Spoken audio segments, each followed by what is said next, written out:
Hello, and welcome to the Butler Collegian Newscast. I'm Ethan Polak. Butler University enrollment makes history after receiving a major boost to the out-of-state recruitment. More than 1,200 first-year students arrived on campus last week, becoming the third largest incoming class in the school's history. The university's plan to increase out-of-state recruitment has paid off after the number of new non-local students rose to 53%. These students will also be one of the most ethnically diverse groups, with about 18% identifying as a student of color or Hispanic. The Butler Police Department is now offering safety escorts after the new Dawg Ride service van began to experience mechanical issues.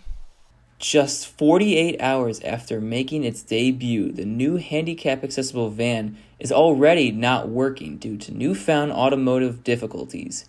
The BUPD responded by offering to provide security escorts using one of their old Butler athletic vans. The service will now operate during or outside the Dawg Ride hours as long as the van is out of service.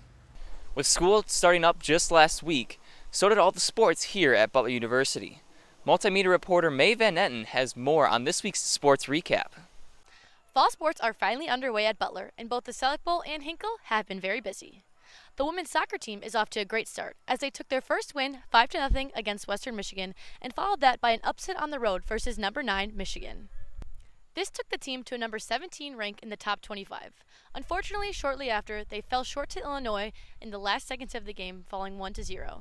Their next game is versus Wright State at home on September 1st at 7 p.m.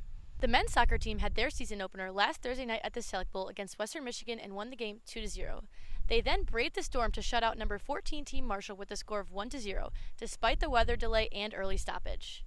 The Dogs' next matchup is away at Oakland on September 4th.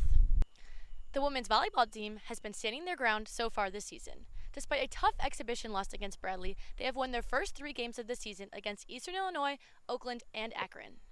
The Lady Dogs are hoping to continue their winning streak into the weekend as they head into the Denver Invitational.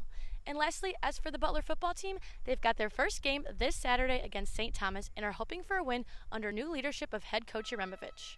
That's all I've got for this week in Butler sports. For the Butler Collegian, I'm Maeve Van Etten. Thanks, Maeve.